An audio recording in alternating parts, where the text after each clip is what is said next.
Hey, I just checked and modern art is still a pretentious, meaningless, nihilistic shit show. What about this piece of crap? Looks like something I'd use to insulate my roof. No, it's hashtag beautiful. Want to use these ugly tiles for your kitchen floor? That'll be $250,000. Some nails hammered into a piece of burlap. That just sold for over $700,000. Look at the length of the description. Look at this, Rudolf Stingel, untitled. Listen to the description. The majesty of hieroglyphs are suffused with a sense of greater substance than the sum of their parts. The resulting panels of stark bright silver were transformed through a collaboration with the audience in a series of uncontrolled impulsive marks and messages carved into the surface. In other words, he stuck a piece of aluminum foil to a board and asked some random people to scrawl cack-handed graffiti into it. That'll be $250,000, please. Oh yeah, and all that guff they write about it to disguise the fact that it's just a piece of foil stuck to a board. That's called obscurantism. It's a fancy way of confusing people so their initial discernment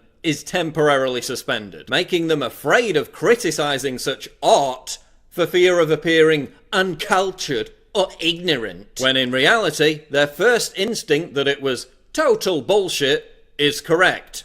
It is total bullshit, just like most modern art. If a couple of teenage kids can fool visitors to a gallery in San Francisco into thinking that a pair of glasses they placed on the floor was part of the exhibition, then there are no standards whatsoever. I mean, can I just pick up a guitar and start playing made-up out-of-tune chords while warbling incoherently and expect to have a #1 hit? Ever thrown a waste paper at a bin and missed? That's art. Ever stepped on a tin can? That's art. Congealed dried noodles sprayed gold. And how dare you suggest that that's not art? After all, someone stuck it in a glass box, so it must be, right? A man lying on a mattress, screaming for 2.5 hours.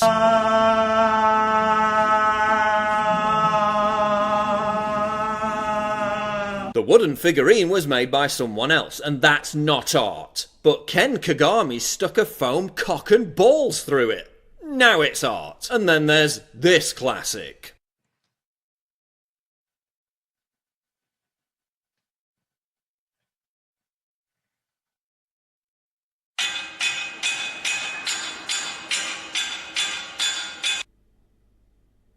Deep down, these people must know they're pulling off a monumental scam, right? I mean, Damien Hirst literally wrote "incinerate me" on this, whatever it is. Is he taking the piss? Well, probably not. As Sohrab Ahmari discusses in his excellent book The New Philistines, people have always railed against bad art. But what's happened to the art world in the last few decades is immeasurably worse. Because in trying to break the final taboo, the art world decided that it no longer had to be aesthetically pleasing. Art no longer had to reflect sincerity or the human spirit. It no longer had to require actual skill, talent, or hard work to create it. They changed the rules. And now, no matter how lazy, pathetic, worthless, ugly, or meaningless a piece of art is, so long as it's been filtered through the lens of social justice and identity politics, then it can be considered art. So long as its banal conceptualization can claim to address some imaginary injustice,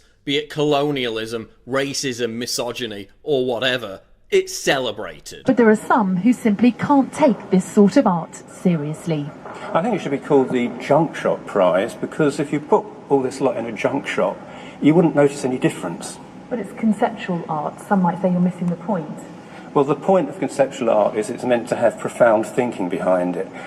If you think there's any profound thinking behind this, I think you're missing the point yourself. Ultimately, this is about the politicized abuse of art to advance and ingrain far-left narratives. Just as communist dictators used socialist realism as a political tool to thought police, control and manipulate public opinion, the regressive left uses modern art, and by extension popular culture, as a weapon of indoctrination. And just like the communists used workers and farmers as political props to further their own power, the regressive left utilizes gays, transgenders, Muslims and other minorities as human shields for their agenda. These avant-garde social justice artists like to think of themselves as dissidents fighting against the repressive mainstream. That's why they're obsessed with tearing down the supposed establishment, the patriarchy, white male privilege or capitalism. While the Saatchi Gallery, the Turner Prize and Tate Modern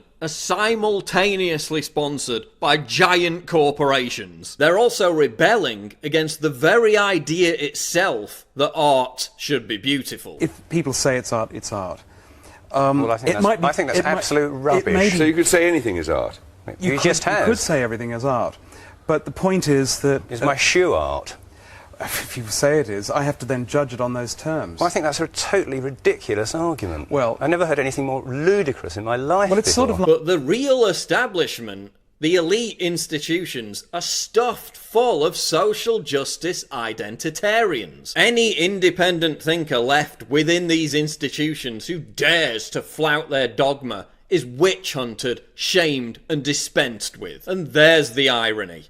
The identitarians are not dissidents, they're the ultimate conformists. They're not fighting the repressive mainstream, they are the mainstream. They are the establishment, and they're using modern art to reinforce that control. They're trying to entrench it further by poisoning popular culture with identity politics. And that's why this matters. People might say, why are you so obsessed with it? Why don't you just ignore it? Because they're not content with having their dogma confined to a modern art gallery. No one even visits modern art galleries anyway. Have you ever been to one? They're always virtually empty, while real art galleries are usually packed. That's not where the battle is taking place. The battle is for popular culture. They want it on your TV screens, on your movie screens, in your music, in your advertising, in the school textbooks your kids read, in your face. If you want a vision of the future, imagine a social justice warrior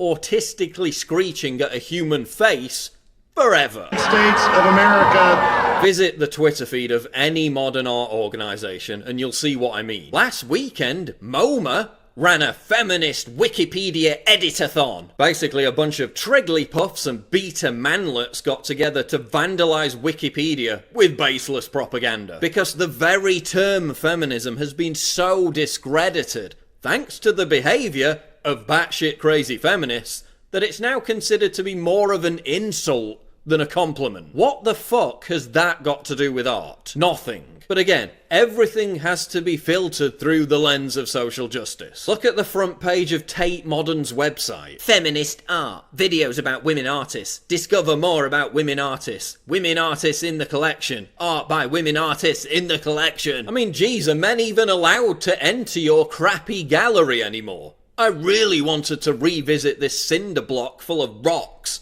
and this masterpiece. But again, everything has to be filtered through the lens of social justice. Like hanging up your used sanitary towels to challenge the shaming of female menstruation. One, you're never going to make bleeding from your genitals not gross, sorry. And two, that's not art. But again, everything has to be filtered through the lens of social justice. Like performing a twerk for every black man shot dead by police and asking the mostly white audience to count every single one. Yeah, count those twerks while that humongous cellulite-ridden ass jiggles in your face, you racist honkies. One, more white Americans are shot dead by police despite committing less violent crime. And two, that's not art. But again, everything has to be filtered through the lens of social justice. Amari provides innumerable other examples in his book, including how the narratives of entire Shakespeare productions are being disfigured to cater to 21st century social justice brainwashing. So, for example, suggesting that the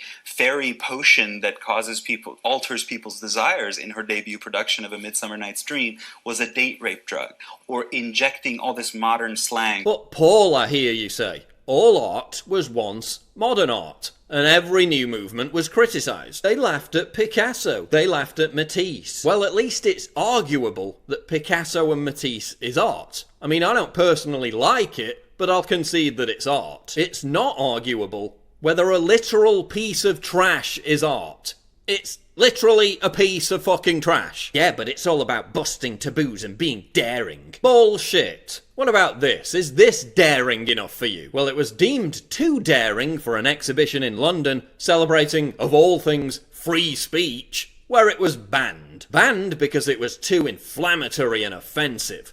Offensive to who? Terrorists? Banned because it might offend Muslims, but wait, I thought ISIS had nothing to do with Islam. The real reason it was banned is because it busted the one taboo they will never allow to be busted. Political correctness. Busting taboos my ass. The only real taboos left are the ones that impinge on your precious ideological safe spaces. And if anyone in the art world tries to bust them, they're ostracised and silenced. And that's why modern art is absolute crap. It's not about being daring or challenging the orthodoxy. It's about fortifying the orthodoxy. Nobody has created this much conformity in the art world since the Soviets, when artists were forced to conform to socialist realism or be locked up. 80 years later, how does the Western modern art world treat artists who don't conform? They're ignored. They're shamed, they're made irrelevant. They want this conformity to spread like a virus.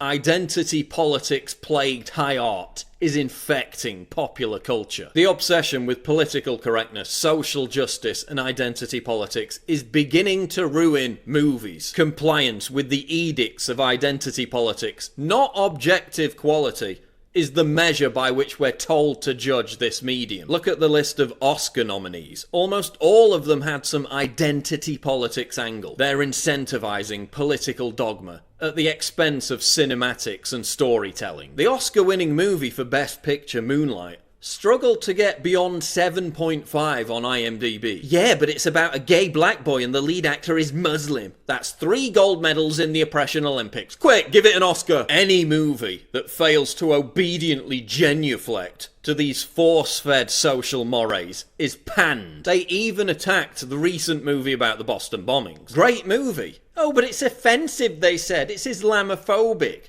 In reality, it's only offensive to fucking terrorists. But because it dared to vaguely hint at the fact that Islam is not a religion of peace, it had to be disparaged. London Has Fallen got panned for the same reason. Now they're complaining that historical dramas set in England don't feature enough black actors, despite the fact that if they did, these dramas would cease to be historically accurate. Food bloggers who showcase foreign dishes are now being called racist. Zoolander 2 is transphobic. I could give you 1,000 examples. Everything has to be filtered through the lens of social justice and identity politics. This is how they control art. This is how they control culture.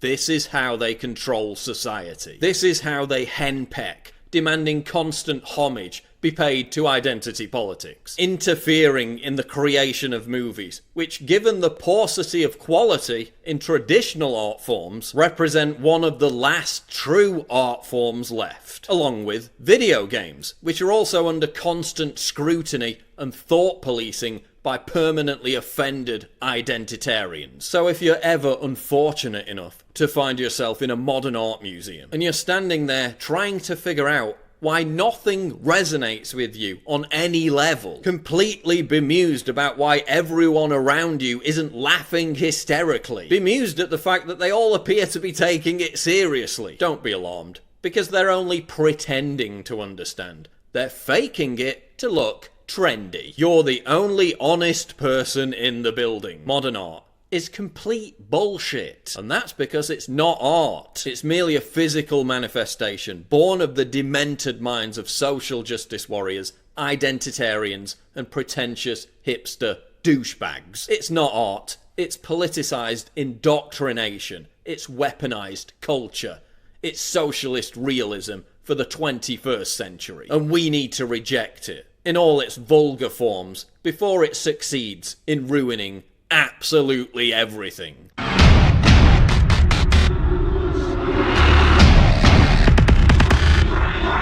What?